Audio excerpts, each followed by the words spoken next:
off today is a few minutes, and then I'll leave the rest for the Zoom session we're gonna have at 6 o'clock, not 5 o'clock, 6 o'clock. When we do Zoom sessions, 5 o'clock to 10 is cruel and unusual punishment for everyone involved. To sit in front of a screen for 3 hours is very difficult, but for 5 hours is borderline impossible. So you have the Tsipori ones also you can hand out. People can look at that as its delight. If I knew they wouldn't yell at me, I would have stayed more time in the synagogue. It's okay because you're going to have to go over it again. Okay, anyway, it'll come up again in the Zoom. Now, what else? I'm going to talk about how we integrate Tsipori in a day tour.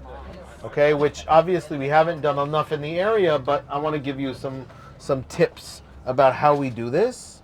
You look at the parking lot, it's kind of sad because nobody's here, but it's good for us.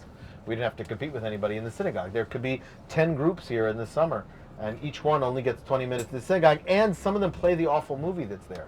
There's the movie that we showed, you can see it's interactive, it's cute, it's a little, whatever, but it does its job. The other movies I really don't recommend.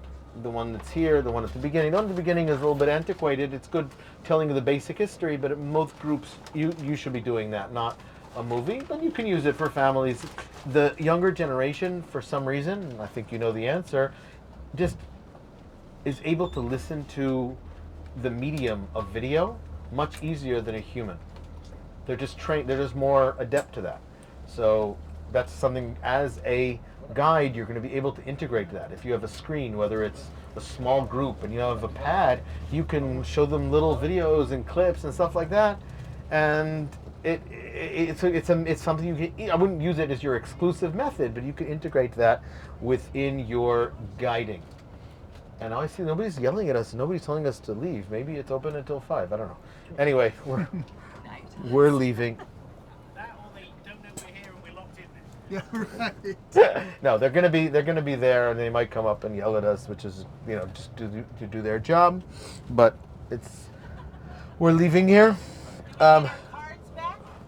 I'll bring them. We'll get the cards back. Okay, so what did we skip here? Do you see that the wood structure that's just underneath there? There's a beautiful mosaic building there, which we believe was some type of market, mostly geometric. We said the Orpheus house, not the Odysseus house, the Orpheus house. Sorry, I had the wrong name. And you could see the rest of the Cardo and the Decomanos. Now, why is it left unexcavated? So part of it's because they didn't have funding. Part of it's because each section was excavated by a different university, some by South Florida, some by Duke, some from other smaller institutions. Hebrew University did the main excavation, and over the years, all the archaeologists started to fight with one another. And they all don't get along and don't speak to one another. And therefore, that's why they didn't publish one book altogether, and therefore half of the stuff has not been published properly. So just that's the story. That's why some of it just looks unfinished, and that's part of the story. Okay, I'm going to sit down over here so I don't flip around and fall down. What did I find here just on the other side of the tree after we go across the cow bridge, where we were looking for a hippodrome? There's another, this is where they did a recent excavation. I think that's where the wine press was found that I showed you. But what was over here on the other side of these picnic tables was a farmhouse. It was a farmhouse that was destroyed in an earthquake that happened in the year 363. There was a terrible earthquake that destroyed many houses and many buildings over here, that a lot had to be rebuilt after that. But what we found inside the kitchen, that's what I was excavating, was a huge stone kalal. I sent you the picture of it. What's a stone kalal? A kalal is one of these huge goblets that were used for liquids or for grains. But what's so special about it, as it was a stone, a vessel, it did not acquire ritual impurity. And so the effort you would need to make a thing like that in a regular farmhouse is way beyond what you would able, both the expense and time to make the same type of vessel if it was made out of pottery. And the reason was for the ritual impurity. And so what you have is either an heirloom from Jerusalem that is now 300 years old, or you have something that's produced in a local stone tool industry, which has just been, which is just recently, that's still continuing into the 4th century, which is something that's amazing that we did not know of beforehand. We're going to get our cards, and we'll say, they're going to, hopefully there's still somebody there. They're going to yell at you and say, you know it closes at 4 o'clock, but I'm not going to be down there, so. Go around the other side. Tell them to go around the other side. Yeah. What? Was there more stone vessels found in Tzipori? Yes. Yes. So I sent you the picture from the publication. If I find it, it might be in my booklet going around. I have the actual picture from the excavation. And so that's a little corner that we have here. But again, Tzipori is if you're just interested in mosaics, it's an unbelievable site, and we only saw a fraction of the mosaics. You can look through the booklet. There are plenty more mosaics, and there's some that aren't even open to the public. Okay, it's an amazing city. There's a story of you, Judah the Prince. There's all these other different stories that we can talk about.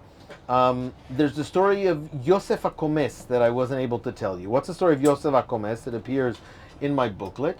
In the 5th century, okay, around the year 400, 405, like just after the Roman Empire has become Christian, okay, what happens is that a man whose name was Yosef, who originally was Jewish but converted to Christianity, gets permission from the Roman emperor to build churches in the Holy Land.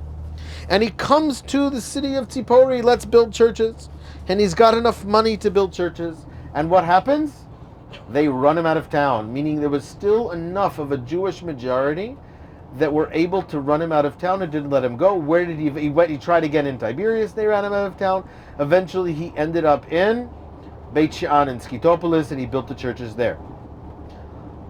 That being said, 100 years later, in the year around the year 600, a little bit before, what are they doing? In the center of town, in Tzipori, they're building a large Byzantine church. So, yes, that's the way it was in 500, but just shows you there was a gradual change in the demographics of the city. So it gradually became more Christian as time went on. So that's the story of Tzipori. There's still plenty more to talk about. We saw the main areas.